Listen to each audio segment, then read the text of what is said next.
Hari ini, mari kita mempelajari firman Tuhan dengan judul Keluarga Sorgawi dan Zaman AI. Kita adalah keluarga sorgawi yang terikat oleh janji Tuhan. Kita memiliki daging dan darah Tuhan di dalam kita. Di dalam Alkitab, kita bisa melihat catatan bahwa Roh Kudus sendiri bersaksi bahwa kita adalah anak-anak Tuhan. Karena itu, kita harus berjalan di jalan Injil agar tidak seorang pun merasa kesepian. Mari kita saling menyemangati dan bersatu padu agar kita semua bisa berjalan menuju sorga tanpa menjadi lelah. Apakah kita benar-benar keluarga di sorga? Mari kita lihat persoalan ini terlebih dulu. Masa depan sering disebut sebagai zaman kecerdasan buatan. Jika begitu, apakah zaman tersebut berhubungan dengan Alkitab? Mari kita juga melihat persoalan ini bersama-sama. Mari kita lihat ajaran Tuhan di dalam Ibrani pasal 8 ayat 5. Pelayanan mereka adalah gambaran dan bayangan dari apa yang ada di sorga. Ketika kita membaca Ibrani pasal 8 ayat 1, kita bisa melihat bahwa sekitar 3.500 tahun yang lalu, ketika di padang gurun, Musa membangun kemah suci di bumi sebagai bayangan dari tempat kudus sorgawi. Itulah sebabnya ada tertulis dalam Ibrani pasal 8 ayat 5. Pelayanan mereka adalah gambaran dan bayangan dari apa yang ada di sorga. Bukan hanya tempat kudus saja merupakan gambaran dan bayangan, tetapi ada lebih banyak contoh jika kita melihat sistem jasmani lainnya. Di antaranya, mari kita lihat keluarga sorgawi. Marilah kita mempelajari keluarga sorgawi melalui keluarga duniawi dan menegaskan sekali lagi bahwa kita adalah anggota keluarga sorgawi. Agar tidak seorang pun dari kita merasa kesepian, kita harus saling menjaga dan berjalan beriringan menuju kerajaan sorga. Karena hal-hal duniawi adalah bayangan dari hal-hal sorgawi. Jika ada sesuatu di sorga, itu juga ada di bumi. Kalau begitu, bagaimana jika sesuatu ada di bumi? Itu juga ada di sorga, bukan? Melalui khotbah hari ini, mari kita melihat sistem keluarga. Dalam sistem keluarga duniawi, ada ayah, ibu, dan anak laki-laki, dan anak perempuan mereka. Karena ada sistem keluarga di bumi ini, begitu juga di sorga. Mari kita lihat ajaran dalam Ibrani pasal 12 ayat 9. Selanjutnya, dari ayah kita yang sebenarnya kita beroleh ganjaran dan mereka kita hormati. Kalau demikian, bukankah kita harus lebih taat kepada Bapa segala roh supaya kita boleh hidup? Dalam keluarga, siapakah yang sering mewakili keluarganya di bumi ini? Di dalam Alkitab versi lain, tertulis sebagai ayah di dunia ini. Selanjutnya, dari ayah kita yang sebenarnya kita beroleh ganjaran dan mereka kita hormati. Kalau demikian, bukankah kita harus lebih taat kepada siapa? Kepada Bapa segala roh, supaya kita boleh hidup. Alkitab mengajarkan kita bahwa ada juga Bapa rohani kita di sorga. Dan Yesus mengajarkan kita bahwa Bapa segala roh adalah Allah kita. Mari kita baca Matius pasal 6 ayat 8. Jangan seperti mereka, karena siapa yang tahu?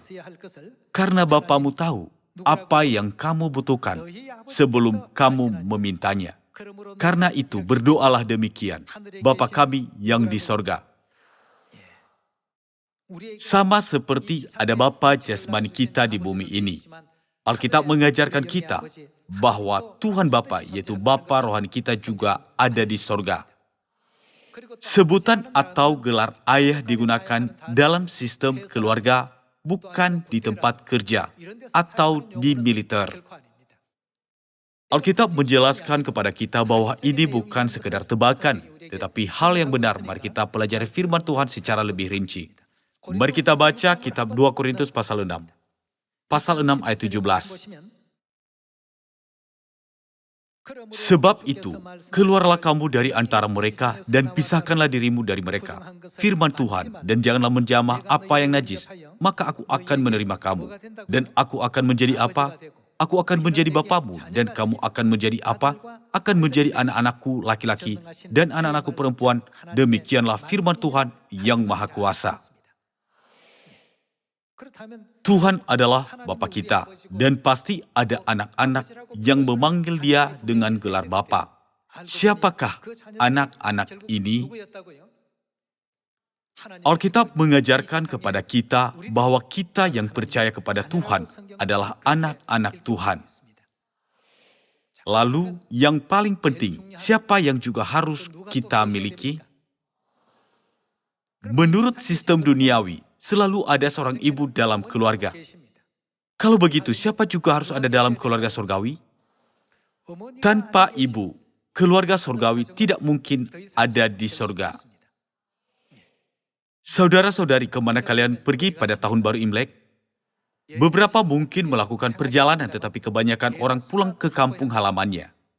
Saat kalian pergi ke kampung halamanmu, tetapi orang tuamu tidak ada di sana, bagaimana perasaan Anda? Apakah kalian ingin pergi ke sana? Tempat itu tidak lagi seperti kampung halaman. Orang tuamu harus ada di sana. Seperti yang tertulis, bahwa sistem duniawi adalah bayangan dari sistem surgawi. Jika ada seorang ibu di dalam keluarga duniawi, pasti ada ibu surgawi di dunia rohani juga. Gereja-gereja di dunia menyebut Tuhan sebagai Bapa dengan bibir mereka, namun Tuhan adalah Bapa dan Ibu kita yang sejati, yang berbagi darah dan dagingnya dengan kita. Kita adalah saudara-saudari yang memiliki daging dan darah yang sama. Kita adalah keluarga surgawi. Mari kita menegaskan bahwa ada ibu di sorga, sama seperti ada ibu di bumi melalui Galatia pasal 4. Pasal 4 ayat 26. Tetapi Yerusalem surgawi adalah perempuan yang mereka dan ialah ibu kita. Surgawi berarti bahwa itu ada di sorga. Dengan demikian, Alkitab benar-benar mengajarkan kepada seluruh umat manusia tentang ibu surgawi. Kita bisa memahami bahwa sistem keluarga duniawi adalah bayangan yang jelas dari sistem keluarga surgawi. Orang yang bersikeras bahwa tidak ada ibu surgawi tidak bisa memasuki kerajaan surga. Karena Tuhan telah menggunakan kata jamak Elohim untuk menyatakan keberadaan Tuhan Bapa dan Tuhan Ibu dari Kejadian sampai Wahyu dalam seluruh Alkitab. Tuhan Bapa tidak menjalankan pekerjaan Injil sendirian. Tuhan Bapa dan Tuhan Ibu selalu memimpin kita bersama agar gereja kita bisa menyelamatkan dunia. Bapa dan Ibu telah menegakkan Sion di semua bangsa untuk menggenapi pekerjaan Injil. Jika begitu, apakah Tuhan benar-benar menyebut saudara dan saudari gereja Tuhan sebagai anak laki-laki dan anak perempuannya? Ya. Kita tidak boleh membiarkan satu orang pun dari kita merasa kesepian dalam perjalanan ke sorga. Sebaliknya, mari kita saling menjaga dan menyemangati mereka yang lelah. Apa yang menguatkan kita bukanlah hal-hal jasmani atau lingkungan jasmani. Kita harus menerima firman Tuhan dan dikuatkan melalui firman Tuhan. Apa misi bagi anggota-anggota keluarga surgawi? Keluarga surgawi harus melaksanakan pekerjaan Bapa dan Ibu. Apa pekerjaan yang dilakukan Bapa dan Ibu? Mereka datang ke bumi ini untuk menyelamatkan seluruh dunia dan untuk membawa anggota keluarga kita yang hilang, bahkan si bungsu ke surga, bukan? Sebab anak manusia datang untuk mencari dan menyelamatkan yang hilang. Bukankah Tuhan mengatakan ini dalam Lukas pasal 19? Pekerjaan kita tidak boleh berbeda dengan pekerjaan Bapa dan Ibu. Jalan Bapa dan Ibu adalah jalan yang harus kita tempuh, dan jalan yang ditunjukkan Bapa dan Ibu kepada kita sebagai teladan adalah jalan yang harus kita ikuti, bukan? Mengapa Alkitab menyebut kita keluarga sorgawi? Seorang ayah, seorang ibu, dan anak-anak dalam sistem keluarga duniawi memiliki hubungan darah. Kalau begitu, bagaimana dengan keluarga sorgawi kita? Itu akan sama, karena itu adalah bayangan. Sistem keluarga di bumi adalah bayangan dari keluarga surgawi, yaitu kenyataan. Kalau begitu, bukankah keluarga surgawi juga harus terikat melalui darah rohani? Kita harus tahu apa golongan darah bapa kita dan apa golongan darah ibu kita. Anda mungkin tertawa dan berkata, apakah jiwa memiliki golongan darah? Tapi itu tertulis di Alkitab. Mari kita lihat persoalan ini. Mari kita baca Matius pasal 26 ayat 17.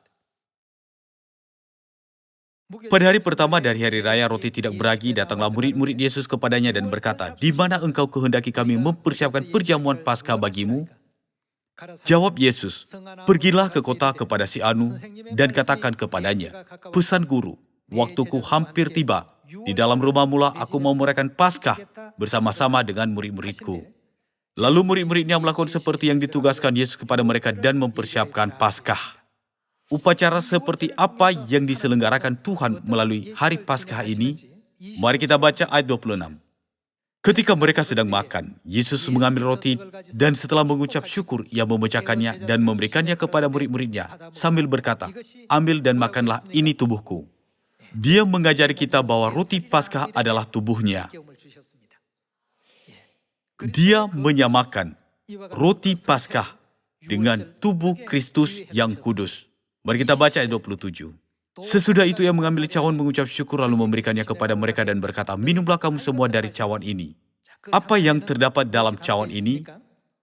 Ia mengambil cawan yang berisi anggur Paskah, mengucap syukur, lalu memberikannya kepada mereka dan berkata, "Minumlah kamu semua dari cawan ini, sebab inilah darah siapa? Darahku, darah perjanjian yang ditumpahkan bagi banyak orang untuk pengampunan dosa." Jika begitu, apa golongan darah Bapa Surgawi kita? Jelas, itu adalah golongan darah Paskah. Kalau begitu, apa pentingnya hari Paskah bagi orang yang mengambil bagian dalam Paskah Perjanjian Baru?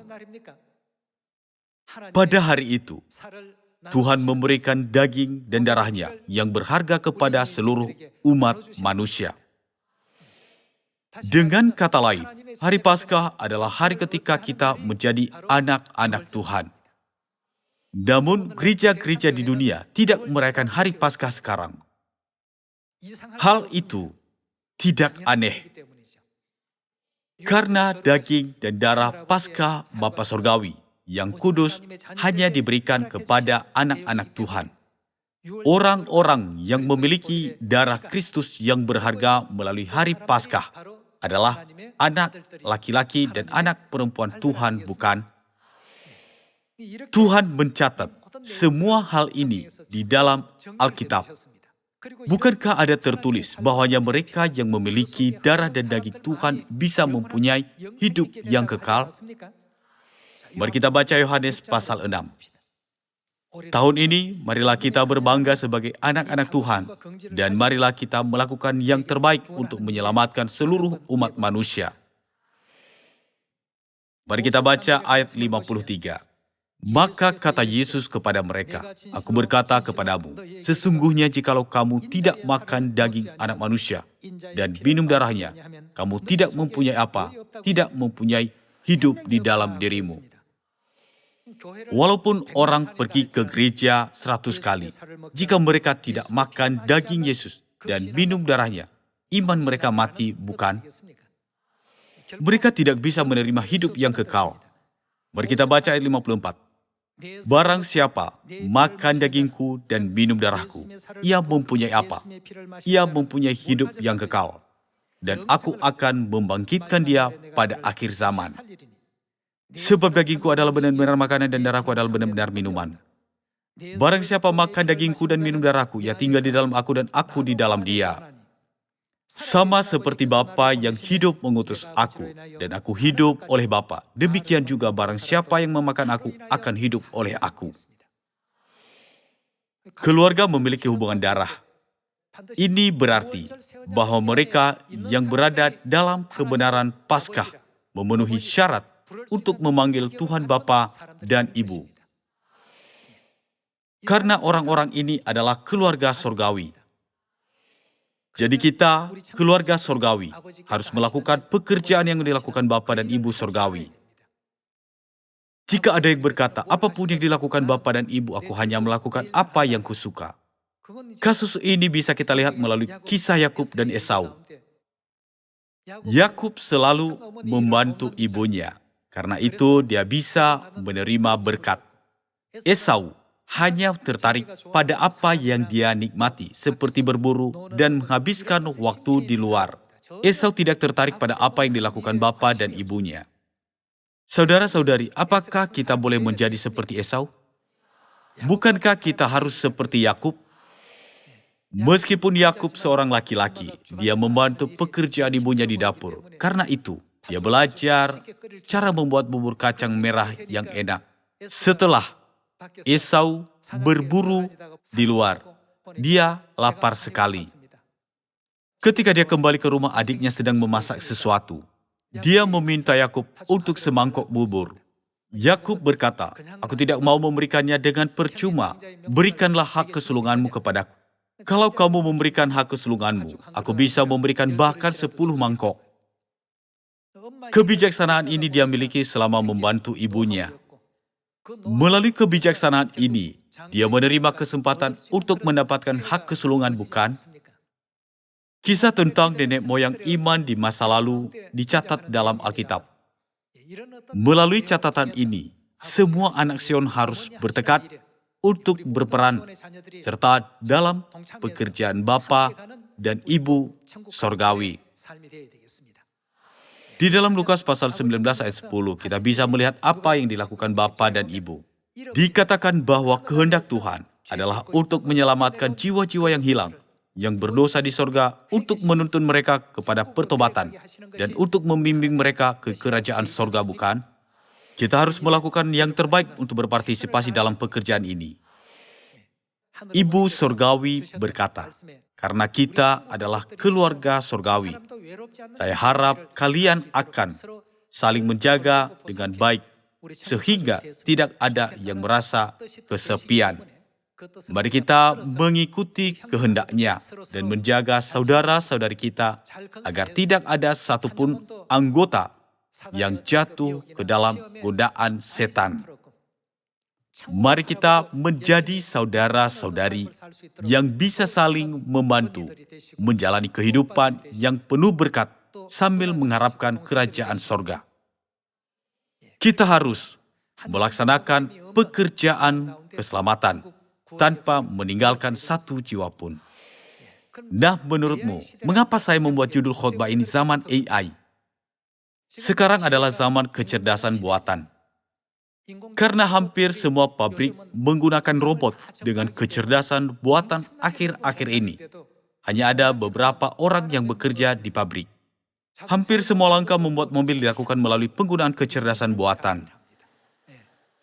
Semua lini perakitan dioperasikan oleh lengan robot. Waktunya akan tiba di mana manusia tidak lagi dibutuhkan. Seperti yang Anda ketahui, seorang pemain Go Korea bernama Lee Sedol dan komputer dengan kecerdasan buatan bernama AlphaGo bermain Go. Itu sudah menjadi isu di seluruh dunia. AI melampaui kecerdasan manusia. Komputer dengan AI bisa memikirkan ratusan ribu hal dalam 1 detik, sedangkan manusia hanya bisa memikirkan kira-kira 100 hal per detik. Makanya manusia tidak bisa mencapai kemampuan kecerdasan buatan. Saya sangat berterima kasih kepada Bapa dan Ibu. Jika kecerdasan buatan memberikan khotbah di sini, dan jika itu menggantikan kita, apakah masih ada yang bisa kita lakukan? AI bisa berkeliling menginjil selama 24 jam tanpa tidur. Tetapi kita harus tidur, makan, dan istirahat. Ketika kita memikirkan hal-hal ini, betapa diberkatinya kita dengan waktu yang diberikan kepada kita di zaman ini, bukan? Di masa depan, orang tidak akan lagi menggunakan senjata untuk berperang. Waktunya akan tiba ketika robot bertarung satu sama lain. Saudara-saudari, kalian memasak di rumah kan? Lakukan yang terbaik dalam memasak untuk keluargamu saat Anda masih bisa memasak. Sekarang, jika Anda membeli kecerdasan buatan dan memasukkan resep ke dalamnya, itu bisa membuat setiap makanan lezat seperti makanan Cina, makanan Korea, dan makanan Amerika. Selain itu, kecerdasan buatan bisa mengajarkan dirinya sendiri sehingga membuat makanan fusion. Dengan kata lain, segala sesuatu yang dilakukan manusia bisa dilakukan oleh mesin. Jika kecerdasan buatan memberikan khotbah, itu akan lebih pintar menemukan ayat-ayat Alkitab daripada saya. Kalau hanya buka Kejadian 1, langsung bisa cari ayat 26 dan membacanya. Jika Anda memasukkan semua bahasa ke dalam jaringan kecerdasan buatan, itu akan memberikan khotbah dalam bahasa Korea, Inggris, Prancis, dan Spanyol. Kita tidak bisa melakukannya, tapi kecerdasan buatan bisa melakukannya. Saudara-saudari, ini akan menjadi kenyataan di masa depan. Jadi kita tidak akan pernah memiliki kesempatan lagi, kita malas atau gagal untuk berpartisipasi dalam penginjilan yang telah diperintahkan Tuhan kepada kita. Ini mungkin terdengar seperti cerita fiksi ilmiah yang tidak masuk akal, tetapi sebenarnya bisa terjadi. Kebanyakan pabrik dengan jalur produksi besar digantikan oleh kecerdasan buatan. Apakah pengemudi dibutuhkan di masa depan? Orang-orang di dalam mobil bisa tidur. Mobil dikendarai dengan sendirinya dan membaca kondisi jalan. Jadi tingkat kecelakaannya akan jauh lebih rendah daripada pengemudi manusia. Melalui sistem mengemudi otomatis, itu akan membawa Anda ke tempat tujuan yang tepat jika Anda memberitahu kemana harus pergi. Manusia tidak lagi dibutuhkan di masa depan. Memikirkan hal ini, saya benar-benar berterima kasih kepada Bapa dan Ibu karena mengizinkan saya untuk memberitakan Injil dan menyampaikan khotbah sekarang. Tuhan telah memanggil kita untuk kebenaran ini dan mengizinkan kita untuk berada di posisi ini sebelum zaman itu tiba. Dia telah memberi kita kesempatan untuk memberitakan Injil. Mulai tahun ini, HP Samsung mampu menerjemahkan hampir semua bahasa. Jika kita mengatakan sesuatu dalam bahasa Korea, orang lain bisa mendengarnya dalam bahasa Inggris atau Prancis atau dalam bahasa apapun yang mereka inginkan. Media memberitakan bahwa tingkat terjemahannya hampir 90% akurat. Jadi, selagi kita bisa melakukan sesuatu, mari kita melakukannya sekarang. Tuhan bisa saja menciptakan lingkungan seperti ini 2000 tahun yang lalu. Tetapi, Dia telah menunda perkembangan teknologi semacam itu untuk memberi kita kesempatan melakukan pekerjaan Tuhan di zaman ini. Namun, banyak orang yang kehilangan kesempatan ini. Jika zaman ini berlanjut selama 5 atau 10 tahun lagi, kita tidak tahu apa yang akan terjadi di masa depan. Sekarang zaman pelayanan cepat, jadi orang antar barang pakai sepeda motor. Namun, di masa depan, drone akan mengirimkan semuanya dari pintu ke pintu. Saudara-saudari, mari kita lakukan yang terbaik selagi kita bisa. Masaklah selagi bisa. Dengan AI seperti AlphaGo, Anda tidak lagi membutuhkan koki. Jika Anda ingin makan makanan bergaya Eropa atau Amerika Selatan, itu akan melayani Anda apapun yang Anda inginkan. Bukankah ini luar biasa? Ketika saya mendengar bahwa zaman AI akan datang, saya bersyukur kepada Tuhan. Bersamaan dengan itu juga membuat saya takut. Saya berpikir zaman seperti itu sudah terjadi. Itu bisa saja terjadi 2000 tahun yang lalu, tetapi Tuhan menunda waktu untuk memberi kita kesempatan untuk diberkati. Yesus berkata dalam Lukas pasal 12, "Rupa bumi dan langit, kamu tahu menilainya. Mengapakah kamu tidak dapat menilai zaman ini? Zaman ini telah menjadi zaman seperti itu." Saudara-saudari, mari kita semua bangkit tahun ini selagi kita bisa bekerja dan memberitakan Injil. Jika AI menggantikan kita, itu bisa mengajarkan Alkitab lebih akurat daripada kita. Kemampuan mengajarnya akan lebih baik daripada manusia. Setelah kita memasukkan ayat-ayat Alkitab ke dalamnya, itu akan mencari dan menemukan dengan tepat di mana ada ayat-ayatnya. Ada waktu untuk segala sesuatu. Kita harus melakukan segalanya ketika kita bisa. Kita harus memupuk berkat ketika kita bisa. Tuhan akan membalas kita menurut perbuatan kita. Jika orang meminta AI untuk melakukan bagian administrasi, itu akan melakukannya sempurna, tidak perlu berkata, "Tidak bisakah kamu melakukan yang lebih baik?" Jika Anda memasukkan pekerjaanmu ke dalam AI sekali, itu akan mengurus semuanya. Ketika Anda berkata, "Selesaikan tugas ini dalam beberapa jam," itu akan menyelesaikannya dengan sangat cepat. Apa yang dibutuhkan manusia 10 atau 20 jam akan memakan waktu hanya 1 atau 2 jam bagi AI. Mulai sekarang tidak akan dibutuhkan lagi sekretaris. Bukankah itu benar? Jika kita menggunakan AI, kita tidak lagi membutuhkan penerjemah. Jika orang meminta AI untuk menerjemahkan sesuatu ke dalam bahasa Inggris, itu menerjemahkannya dengan sempurna. Itu juga menjaga kesehatan kita. Itu juga mempelajari selera kita. Pada waktu yang tepat, itu membuat secangkir kopi untuk Anda.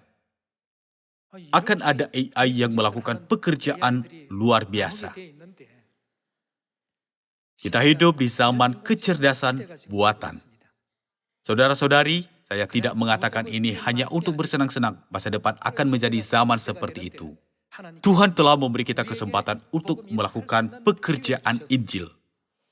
Selama Bapa dan Ibu berkata, "Beritakanlah Injil ini di Samaria dan sampai ke ujung bumi." Selagi masih ada waktu dan tempat untuk bekerja, mari kita memberitakan Injil dengan tekun dan menghasilkan banyak buah. Saya berharap tahun ini akan penuh dengan berkat sehingga kita bisa memberitakan sukacita yang besar kepada Bapa dan Ibu Surgawi. Saya menutup khotbah ini. Terima kasih.